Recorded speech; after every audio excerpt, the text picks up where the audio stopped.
یہ سمجھتے ہیں کہ ہم حج میں جا کر غریب ہو جائیں گے، پیسہ برباد ہو جائے گا، یا ہم صدقہ کر اللہ کے راستے میں خرچ کر دیں گے ہم غریب ہو جائیں گے۔ خدا کی قسم ایسا نہیں ہے۔ اگر ہم اپنے مال کو اللہ کے راستے میں خرچ کریں گے، اس کی وجہ سے کوئی شخص آج تک غریب نہیں ہوا، حج پر جانے والا کوئی اب تک غریب نہیں ہوا، مفلس نہیں ہوا۔ یہ اللہ کا کرم ہے، اللہ کا فضل ہے کہ اللہ کے راستے میں خرچ کرنے سے اللہ تعالیٰ اور زیادہ بڑھاتے ہیں۔ جو شخص حج یا عمرہ کر کے آتے ہیں، اللہ تعالیٰ اس کے رزق میں اور اضافہ کر دیتے ہیں۔ یہ اللہ کا وعدہ ہے۔ ایک اور قصہ لکھا، یہ ایک شخص، ایک خاتون، اس کے دل میں یہ خواہش تھی سچی محبت سلائی کی، اور سلائی سے جو پیسے بچتے تھے اس پیسے سے اس خاتون نے بھی حج کیا، اس لیے کہ اس کے اندر سچی طلب تھا۔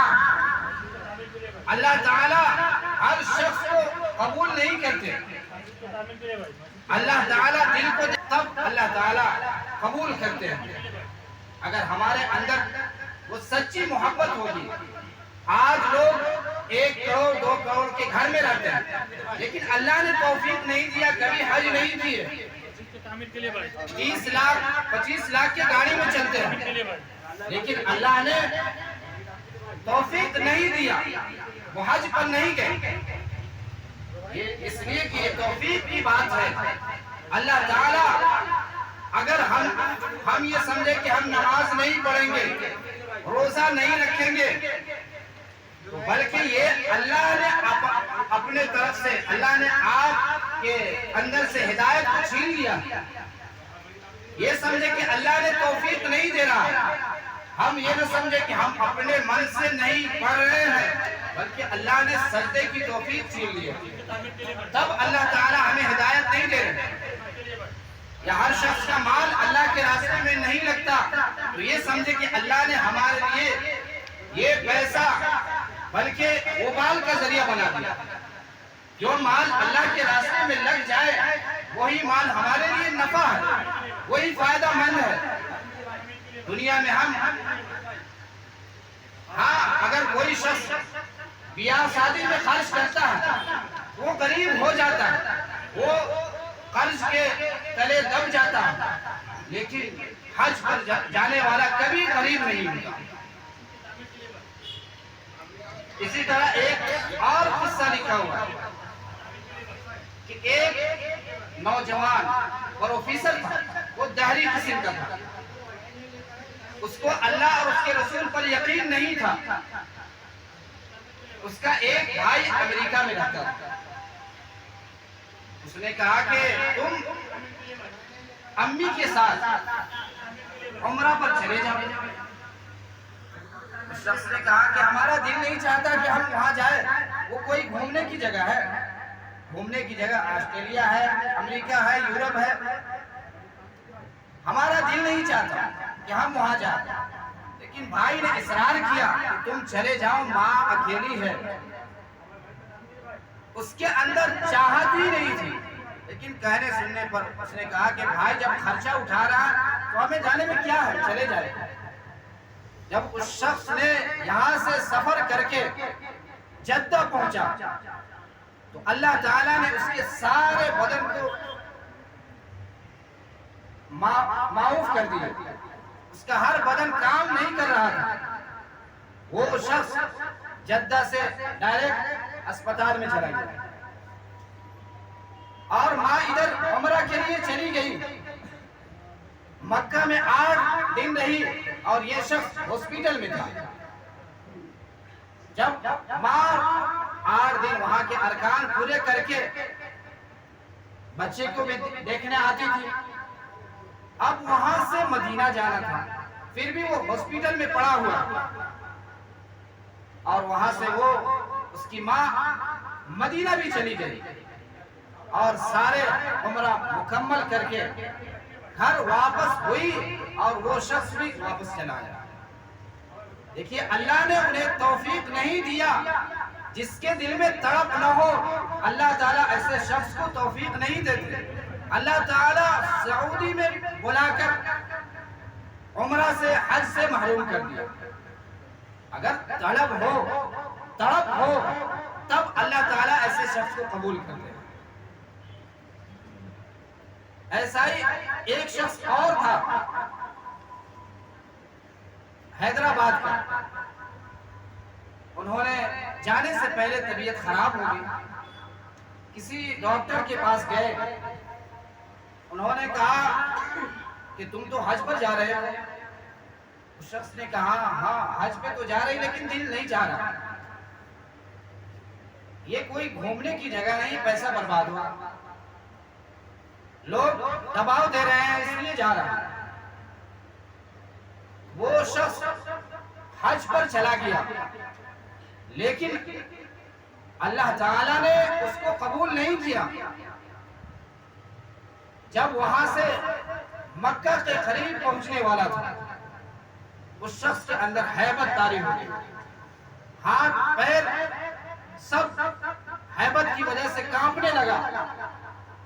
ایسی حالت ہوئی کہ اس کو واپس کرنا پڑا. اللہ تعالیٰ اپنے گھر بلا کر بھی واپس کر دیے, اس لیے کہ اس کے اندر بھی تڑپ نہیں تھا, سچی محبت نہیں تھی. اللہ نے وہاں سے بھی واپس کر دیا. اس لیے کہ یہ محبت سے ہوتا ہے. اگر ہمارے اندر محبت نہیں ہے, تڑپ نہیں ہے, تو اللہ تعالیٰ ایسے شخص کو قبول نہیں کرتے. غریب انسان حج پر چلا جاتا ہے اس لیے کہ اس کے اندر سچی محبت ہوتی ہے, دل میں خواہش ہوتی ہے, تو اللہ تعالیٰ اس کو کوئی نہ کوئی اسباب نکال دیتے ہیں. اور آج بہت سارے مالدار ہیں, مال بہت زیادہ ہے لیکن تڑپ نہیں ہے, اللہ نے قبول بھی نہیں کیا. اور میرے محترم بزرگوں دوستو, اسی طرح ایک اور واقعہ لکھا ہے. ایک بہت بڑے محدث ہیں, وہ بار بار 60 حج کیے. انہوں نے 60 حج کیے اور ایک مرتبہ حج کرنے کے بعد سوچنے لگے کہ اللہ نے یہ قبول کیا ہے یا نہیں. اسی سوچ میں سو گئے. غیب سے آواز آئی, اے علی ابن موفق, تم اس شخص کو اپنے گھر بلاتے ہو جس سے تم پسند کرتے ہو, محبت کرتے ہو. اللہ بھی اس شخص کو اپنے گھر کی توفیق دیتا ہے جس سے اللہ محبت کرتے ہیں. یعنی تمہارے سارے حج قبول ہیں, تبھی تو اللہ تعالیٰ تمہیں بار بار یہاں توفیق دے رہے ہیں. اور دنیا میں بھی کسی سے محبت ہوتی ہے, ہر شخص کو اپنے گھر پر کوئی شخص نہیں بلاتا. ہاں دوست یار ہے, ہوٹل میں چائے پلا کر وہیں سے رخصت کر دیتا ہے, لیکن جس سے زیادہ محبت دلی تعلق ہوتا ہے اس کو گھر میں لے جا کر بیٹھاتا ہے. محبت ہوتی ہے تبھی تو اللہ تعالیٰ کو جس سے محبت ہوتی ہے اللہ تعالیٰ اسے بار بار وہاں جانے کی توفیق دیتے ہیں. یہ نہ سمجھے کہ ہم پیسہ برباد کرنے کیوں جائے, ہمارے پاس پیسے نہیں ہیں, لیکن سچی محبت ہونی چاہیے, سچا دل میں عشق ہونا چاہیے, تب اللہ تعالیٰ ہمیں ضرور توفیق عطا فرما دے گا. حدیث میں آتا ہے کہ جو شخص آذان کے بعد اللہم لبیک یہ تلبیہ پڑھتا ہے تو اس شخص کو اللہ تعالیٰ ضرور حج نصیب فرما دیتے ہیں. میرے محترم بزرگوں دوستو, وقت کم ہے, بات اصل جو تھا وہ کرنا رہ گیا کہ ہم اور آپ جو حج کرتے ہیں اس کی بھی قسمیں ہیں. حج کی 3 قسمیں ہیں. حج 3 قسم کا ہے. ایک حج تمتع, دوسرا حج قران, تیسرا حج افراد. یہ تینوں حج کر سکتے ہیں لیکن اس میں اولا اور غیر اولا کا اختلاف ہے. حج قران اس حج کو کہتے ہیں کہ حاجی یہیں سے حج اور عمرہ دونوں کا ایک ساتھ احرام باندھ کر جائے، یہیں سے حج کا بھی احرام عمرہ کا بھی احرام، اس سے حج قران کہتے ہیں۔ اور حج تمتع، یہ حج انڈیا، پاکستان، بنگلہ دیش، نیپال کے لوگ یہ کرتے ہیں حج تمتع۔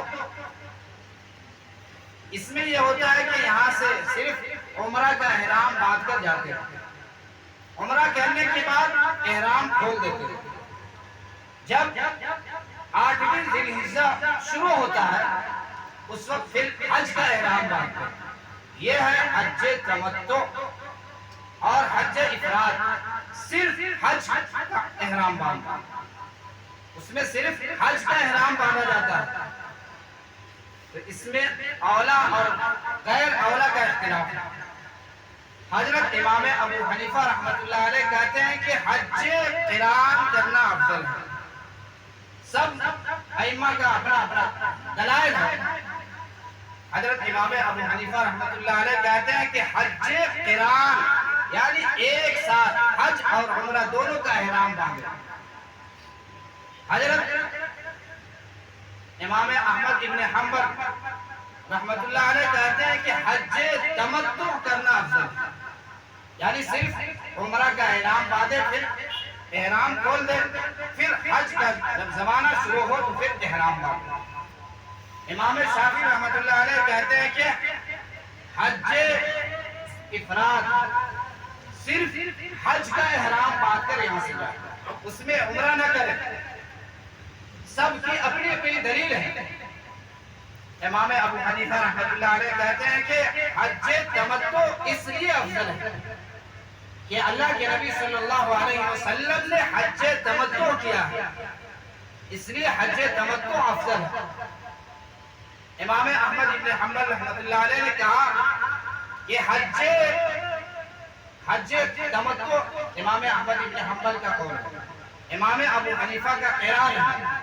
انہوں نے دلیل یہ دی کہ آپ صلی اللہ علیہ وسلم نے جو حج کیا، آپ نے اعلان کیا کہ جو لوگ حجی یعنی قربانی کا جانور لے کر آئے ہیں وہ تو احرام نہ کھولے، جو نہیں لے کر آئے ہیں وہ احرام کھول دے، اس لیے یہ بہتر ہے۔ اور حضرت امام شافعی رحمۃ اللہ علیہ کہتے ہیں کہ اللہ نے حج فرض کیا ہے، عمرہ نہیں فرض کیا، اس لیے حج کرنا افضل ہے۔